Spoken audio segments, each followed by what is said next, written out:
नागरी लिपि पाठ, कौन पाठ? नागरी लिपि के लेखक कौन है? गुणाकर मूल्य। याद रखता है, 1 नंबर क्वेश्चन, एगो पहला ऑब्जेक्टिव बनता है। नागरी लिपि के लेखक कौन है? गुणाकर मूल्य। 1 नंबर ऑब्जेक्टिव, यहाँ से एगो ऑब्जेक्टिव पक्का हो गया। हाँ, यही गुणाकर मूल्य है। देख सकते कैसे गुणाकर मूल्य है। गुणाकर, चल सीधा बैठे दो तुसा, होकर सीधा हो जाता है। कथी नाम तुझसे इधर पीछे खसक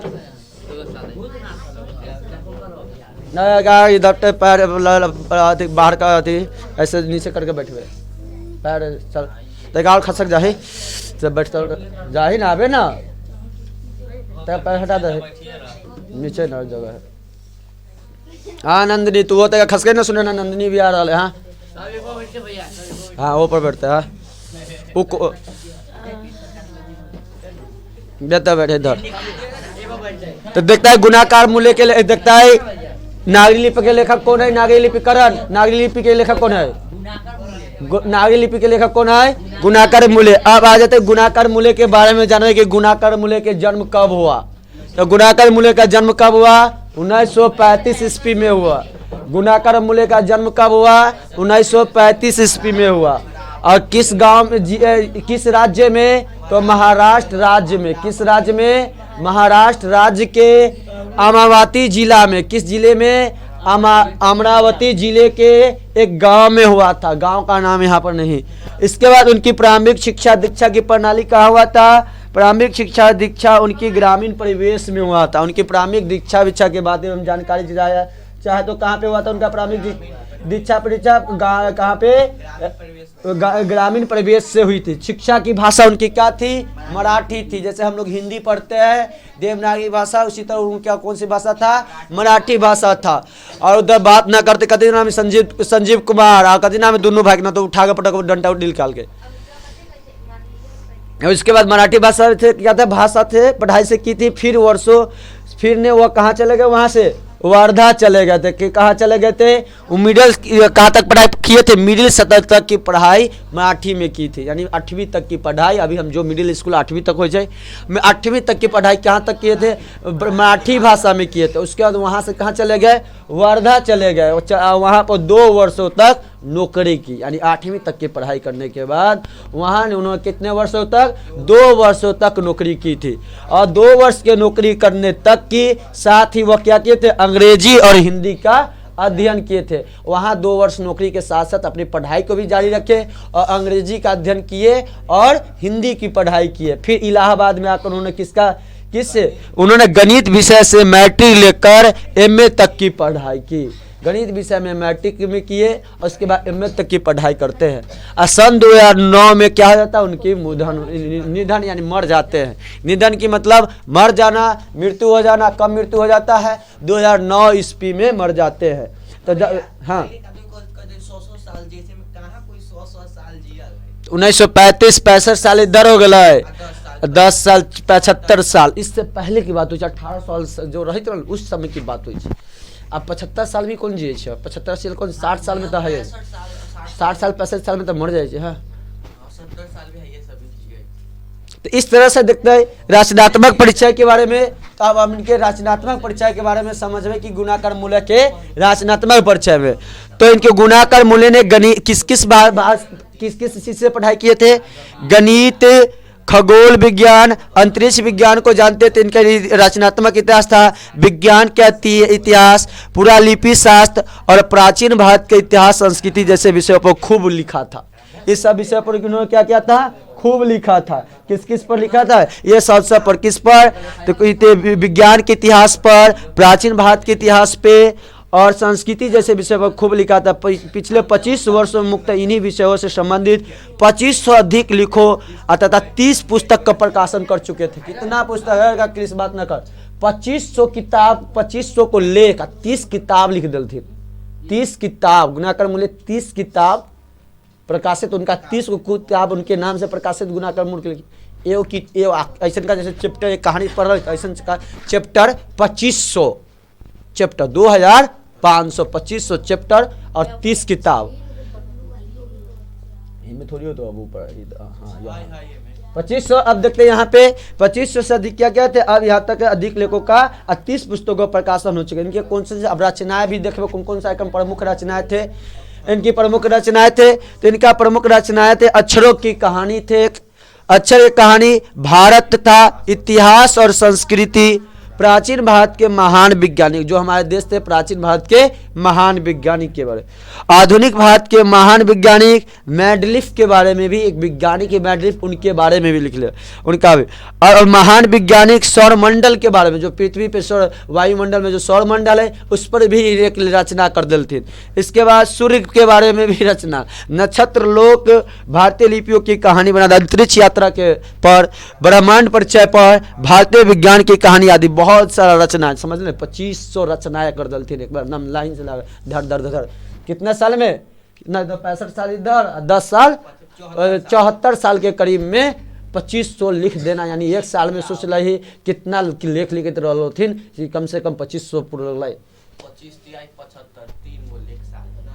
साल में 300 लेख कम से कम एक साल में रचनाएं इनकर होते रही। 300 रोज एक रचना करते चलती, कितना दिमाग के पास नया चीज रोज सोचना, 10 दिन पर 9 गो लिख सोचना बहुत अच्छी बात है। ऐसा ऐसा लेखक। अब देखिए पाठ के परिचय के बाद तो प्रस्तुत पाठ गुणाकर मूल्य की पुस्तक भारतीय लिपि की कहानी से ली गई। कहाँ से ली गई ये पाठ को? भारतीय लिपियों से ली गई है। कहाँ से ली गई है? भारतीयों के लिपियों से कहानी से ली गई। इस हिंदी लिपि में नागरी लिपि या देवनागरी इतिहास के, और कहाँ के देवनागरी लिपि या भारत के इतिहास के ऐतिहासिक विकास रूपरेखा के बारे में बताया गया। लेखक ने इस लिपि की प्राचीनता, व्यापक तथा शाखा विस्तार को प्रभावपूर्ण क्या क्या शैलिकों में परमाणिक आख्यान प्रस्तुत किए थे। क्या किए थे? इस सब के परमाणु आख्यान प्रस्तुत किए थे। अब जब आख्यान प्रस्तुत किए थे, साथ ही लेखक के ने निबंध से जटिलता से दूर रखे, सादगी को सजगता के साथ जरूरी ऐतिहासिक जानकारी देते हुए, सादगी के साथ क्या क्या थे, जरूरी इतिहास था उनके जानकारी देते हुए भी क्या किए थे, इस लिपियों के बारे में लोगों को जिज्ञासा जगाने की कोशिश की, लोगों को जिज्ञासा देवनागरी भाषा की लिपि को जगाने की कोशिश की। अब पाठ के सारांश मतलब पाठ के सारांश से 5 नंबर क्वेश्चन कंप्लीट हो जाए, याद रखबे, या शीर्षक भी आवे, जैसे 2 नंबर से कौन कस दिले का को पीट रहा तू सर? अरे तो ऐसे कल तोरा बैठे रे पैर लटका नीचे बैठ, तू लाइक से पैर नीचे लग रहा है, कहते इधर फंसा तू एक दिन में सब साफ कर दे, तो कल पैर लटका कैसे नंदी से बैठो, ऐसे बैठ। अब इसके बाद लेखक ने बताया था, लेखक ने क्या बताया था कि हिंदी तथा इसकी विविध बोलियां देवनागरी में लिखा जाता है। लेखक ने बोले हिंदी के विभिन्न जो बोली है, जो भी बोली हिंदी भाषा क्या है, उसको क्या किया गया है, विविध बोलियों को किस लिपि में लिखा गया है? देवनागरी लिपि में। किस नागरी लिपि में? देवनागरी लिपि में। याद रखते सारा के परीक्षा में भी भरे को होता हो, जितना भरे सिर्फ इंग्लिश छोड़कर सब में देवनागरी लिपि लिखबे। संस्कृत होता है देवनागरी, इंग्लिश होता है रोमन में। किस भाषा में परीक्षा दै छै? तो देवनागरी भाषा में। किस लिपि या नीचे लिखल सब विषय, जैसे विषय के नाम नीचे लिखा तो आप किस लिपि में, या सर बता भी देते किस लिपि में। ध्यान से पढ़े, कॉपी के पहला पेज जो तो रोल नंबर ये सब बहुत ढंग से भरिए। यदि ई गलत कर दिले तो रिजल्ट कितनों पढ़ लेते विद्वान कर रहते तो रिजल्ट पेंडिंग में चल जाता। आपको हाल ये पहला पेज में अच्छा से, आप पहला पेज के दोनों तरफ क्वेश्चन ना लिखिए। जैसे ये पेज हो लाए, इस पेज में पहला पेज में इधर नाम है, पता है ना? अगला पेज में इधर खाली रहे, तो इस पेज में कुछ ना भरते, क्योंकि पेज फाड़ लेवल जाए वहाँ आ तो कॉपी के डिकोडिंग कर देवल जाए कि कोई के कॉपी को पैरवी कोई लगावे तो पैरवी ना हो सके। सरकार अपना सुविधा के अनुसार कॉपी के जांच के लिए डिकोडिंग कर ले कॉपी के और अगला पेज से लिखते, समझे ना? जो ये पेज हो गए पहला पेज। अब तो कैसे दे हमारे जमाना में ऐसे ही डाले कि एक पेज इधर एक पेज छोड़ के, ऐसे ही नहीं, इस पेज को छोड़ के लिखे ना कि ये बगल। हाँ, इस तरह से। तो आप आगे का बात देखते हैं सारांश के बारे में। तो यहाँ तक क्या कहे, नेपाल की नेवारी भाषा भी इसी लिपि। नेपाल की नेवारी भाषा किस लिपि में भाषा में लिखी, किस लिपि में लिखा जाता है? देवनागरी लिपि में। किस लिपि में?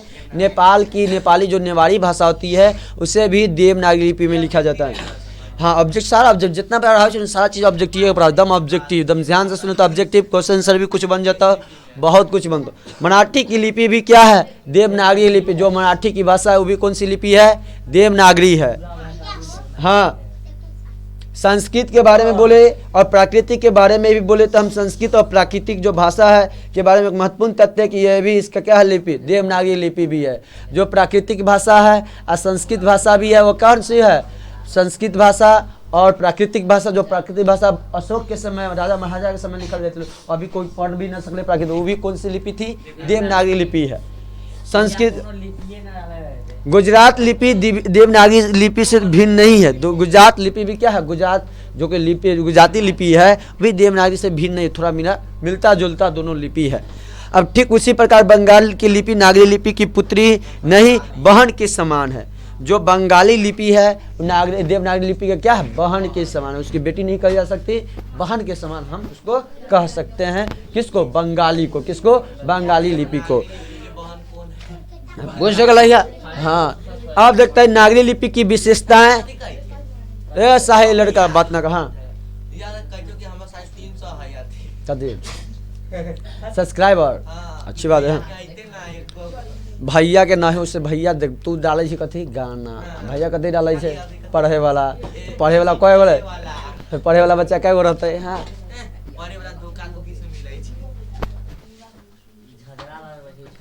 देखते हैं। ओकरा बाद है नागरी लिपि की विशेषताएं। नागरी लिपि के एक और विशेषता है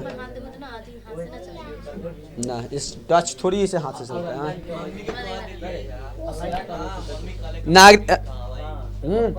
छोड़ो बात। देख, नागरी लिपि की एक और विशेषता यह है कि दक्षिण भारत की भाषाएं तमिल, मलयालम, तेलुगु, कन्नड़ आदि जितनी भाषा है इनकी भी उत्पत्ति क्या होती है? नागरी लिपि की तरह की जाती है। इसकी लिपि किस तरह से की जाती है? विशाल बात ना कर, समझ किस तरह से की जाती है? देवनागरी की तरह की जाती है। किस तरह से? उत्पत्ति नागरी लिपि की तरह है। ब्राह्मी लिपि से भी बताते हैं दक्षिण भारत की भाषा है किस, तमिल, मलयालम, तेलुगु, कन्नड़ आदि जितनी भाषा है किसकी लिपि से उत्पत्ति हुई है? नहीं, उत्पत्ति इसकी उत्पत्ति नागरी लिपि की तरह ही है, लेकिन ब्राह्मी लिपि से हुई है। ब्राह्मी लिपि ये भी एक लिपि हो जाए, ब्राह्मी लिपि। तो याद ध्यान से सुनबे तब ठीक ना। तो याद रखता है किसका? तमिल, मलयालम, तेलुगु, कन्नड़ आदि जितनी भी भाषा है इतनी भी इसकी सबकी उत्पत्ति किस लिपि से है? उत्पत्ति नागरी लिपि की तरह, लेकिन कौन सा लिपि है? ब्राह्मी लिपि है। ब्राह्मी लिपि है। प्राचीन काल में पोथियों लिखने के लिए भी नागरी लिपि का प्रयोग किया जाता था। प्राचीन काल में पोथी लिखने के लिए भी किस लिपि का प्रयोग किया जाता था? नागरी लिपि का प्रयोग किया जाता था। दक्षिण भारत के राजा राज, दक्षिण भारत के एक राजा रहे छे, जैसे भारत है तो उत्तर भारत, दक्षिण भारत, पूर्व भारत, पश्चिम भारत। तो दक्षिण भारत में भी बहुत बड़ा शासक बने छे। तो राजा राजा राजेंद्र प्रथम, तो राजेंद्र जैसे प्रतापी चोल राजाओं को सिक्कों पर और ब्राह्मी सदी के केरल के शासकों के सिक्कों पर वीर कलेश्वर जैसे शब्द किस लिपि में? नागरी लिपि में उत्कीर्ण है। इनके जब राजा थे तो वह सिक्का चलवाए थे, पैसा मुद्रा, उस मुद्रा पर वह देवनागरी भाषा में नागरी लिपि में उत्कीर्ण है। उस पर लिखा गया है। जो सिक्का मिल रही है खुदाई के समय या जहाँ से मिल रही है उसमें है। ऋतिक कुमार बात ना कर, कभी ना तू बात ना कर। आज श्रीलंका के पराक्रम बाहु, विजय बाहु, 12वीं सदी आदि के शासकों के सिक्कों पर भी क्या मिला है? नागरी लिपि लिखी हुई मिली। यानी श्रीलंका के पराक्रम बाहु, विजय बाहु राजा रहे श्रीलंका के किस सदी के बाद? 12वीं सदी के बाद। 12वीं सदी वहां पर भी किस लिपि को मिला है? सिक्के पर उत्कीर्ण नागरी लिपि का उत्कीर्ण मिला है। और श्रीलंका, अब देखिए मोहम्मद गजनी भी टकसाली चांदी के सिक्के पर लाहौर में डाले गए थे। किस में डाला गया था? लाहौर में ढाला गया था। किस में ढाला गया था? लाहौर में ढाला गया था। लाहौर में किस में? कौन एक शासक कौन था? मोहम्मद गजनवी। कौन शासक? मोहम्मद गजनी। तो टकसाल चांदी के सिक्के पर, किसके सिक्का पर? किसके सिक्का पर? चांदी के सिक्का चलवाया था मोहम्मद गजनी। कहाँ पे मिला है? लाहौर में। लाहौर में ढाले गए थे। अभी पहले भारत में रहा, अब पाकिस्तान में लाहौर, लेकिन उस समय वहाँ लाहौर में ढाले गए थे। उसमें लाहौर में ढाले गए थे। इस किसका अंकित था? उस पर नागरी लिपि ही अंकित है। और इसके बाद देखिए मोहम्मद गौरी, आलमगीर खिलजी, शेर शाह आदि शासकों ने अपने सिक्के को नागरी शब्द से ही खुदवाए थे। शेर शाह सूरी, आलमगीर खिलजी, ये सभी बहुत बड़ा शासक। शेर शाह, टिप्पू सुल्तान, शेर शाह के 70 किलो के तलवार उठा लेते रहे। हाँ, शेर शाह की कोई एक राजा रहे 70 किलो के तलवार चलावे उठा के। हाँ, तलवार भाजत रहे, युद्ध करते रहे। सोच ले हाँ शायद सुने में अब कहानी सच है कि मास्टर साहब सब मास्टर साहब कहे छे, भी सुनले होते कहीं कोई कहले होते तभी तो हम लोग कहले मास्टर हमारा भी हम पढ़ले एक टीचर से तो कहते रहे कि 70 किलो के जब इतिहास ऊपर तो उसमें बहुत कहानी है, बहुत बलवान से ना रहते थे। अभी बंदूक से लोग मारे छे, पहले आदमी एक बार तलवार से गर्दन उड़ाते, हजारों के संख्या में युद्ध घोड़ा पर चढ़ के करते रहे। बाहुबली भी जिस फिल्म जैसे वैसे समझ सकल, अभी उससे होते लोग से ये अभी तो एक तरीका मारपीट करे छे तो हम इधर किडनी खराब हो जाती है, नस में दर्द होने लगे तो मांसपेशी में दर्द इस तरह से देखता है। देखिए सिक्का पर नागरिक खुदवाए गए थे। बादशाही अकबर जो सिक्का चलवाते, अकबर जी जो भारत के शासक बहुत दिन तक रहा है, अकबर शासक, वो उसने क्या क्या किया था, सिक्का चलवाया था। उस पर राम सीता की आकृति, राम सीए शब्द नागरी में अंकित थे। देख यहाँ पर शासक और मुगल शासक अकबर मुस्लिम, लेकिन वो सिक्का चला है राम सीता के राम से राम सीए अंकित करवाला है सिक्का पर। किस लिपि में? देव नागरी लिपि में। किस लिपि में? नागरी लिपि में। अब इस तरह से बात कर इस प्रकार यह साफ झलकता कि नागरी लिपि क्या थी? सार्वदेशिक लिपि थी। इस प्रकार झलक रहा है कि सभी जगह नागरी लिपि के प्रयोग होता है। 8वीं से लेकर 9वीं सदी तक, इस सदी से ही 9वीं सदी से ही। अब मेवाड़ के गुलील सांभर में सांभर झील है, याद रखते हो ऑब्जेक्टिव क्वेश्चन सोशल साइंस में बन सकता। सांभर झील राजस्थान में है। सांभर झील राजस्थान में एक झील है, सांभर झील जी के भी बन सकता है ऑब्जेक्टिव साइंस सोशल साइंस में ना। सांभर झील राजस्थान में है, झील के नाम है सांभर झील। और सांभर अजमेर के चौहान शासक का नाम है अजमेर के चौहान। और कनौज के गढ़वाल शासक, कनौज के में गढ़वाल शासक चलत रहा। हाँ जाना। कटिवारा के गुजरात में सोलंकी। गुजरात में कौन शासक? सोलंकी। गुजरात में सोलंकी।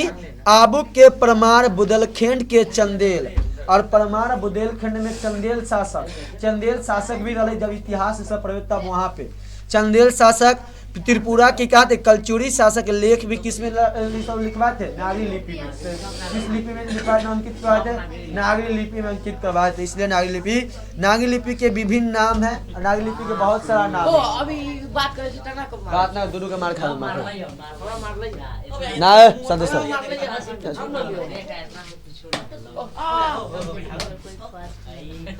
नागरी लिपि के विभिन्न नाम। नागरी लिपि को देवनागरी लिपि कहा जाता है। नागरी लिपि को कौन लिपि कहा जाता है?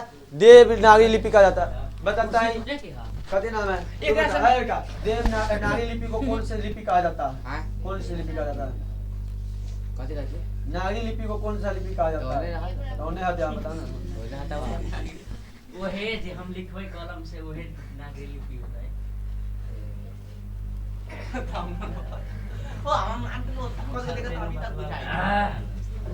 हाँ चल देख ध्यान से जो सुनो चल ट्यूशन के सबसे कमजोर स्टूडेंट जगह जाते हैं। देवनागरी लिपि। नागरी लिपि को ही क्या कहते हैं? देवनागरी लिपि कहा जाता है। देवनागरी नंदी नागरी भी कहा जाता है। किसे? नंदी नागरी भी कहा जाता है। नागरी लिपि को ही देवनागरी नंदी नागरी लिपि भी कहा जाता है। शब्द का प्रयोग गुजरात के नगर ब्राह्मणों ने किया था।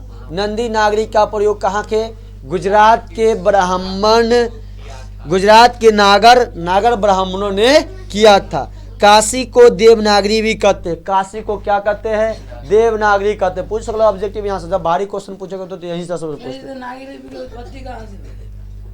लिपि की उत्पत्ति, नागरी लिपि की उत्पत्ति ये सब के बात के लिए बहुत है। कल पते न चल कहाँ से 8वीं सदी 9वीं सदी भी 4वीं से जहाँ मिल रहा है। प्राकृतिक लिपि में भी नागरी लिपि रहा है। नागरी लिपि की कति आगे चल गए ना देवनागरी लिपि कहल दे रहा है। यही तो बात लिखा जा रहा है।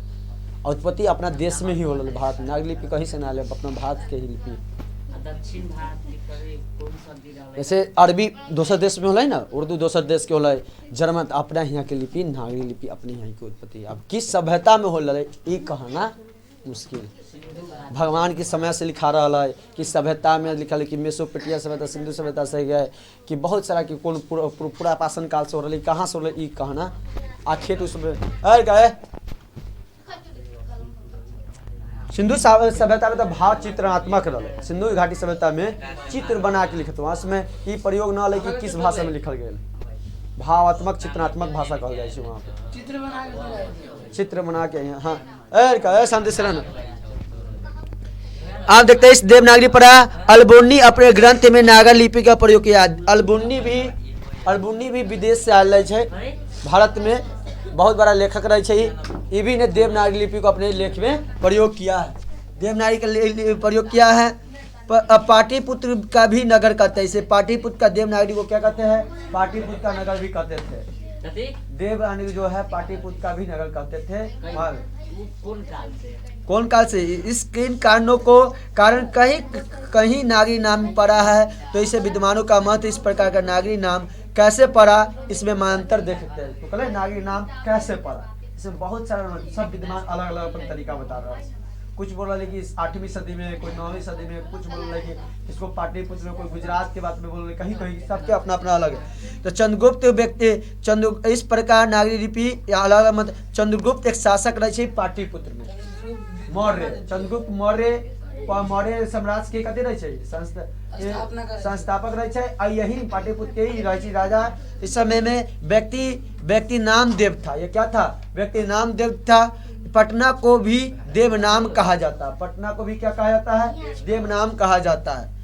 कहीं इसी के कारण तो देवनागरी नाम ही न पड़ा। किसी को कहना है कि इसी पटना को देवनाम कहा जाता था, पाटलिपुत्र नगर देवनगर कहीं इसी कारण तो देवनागरी नाम तो नहीं पड़ा है। बहुत सारे लेखे के अलग अलग तरीका कहने के। नागरी लिपि के प्राचीनता के बारे में समझ गए कि अब नागरी किसी उत्पत्ति होला। हाँ टास्क चक्र अब इतना तक आज रह दे। कॉथी में टिक लगा दे।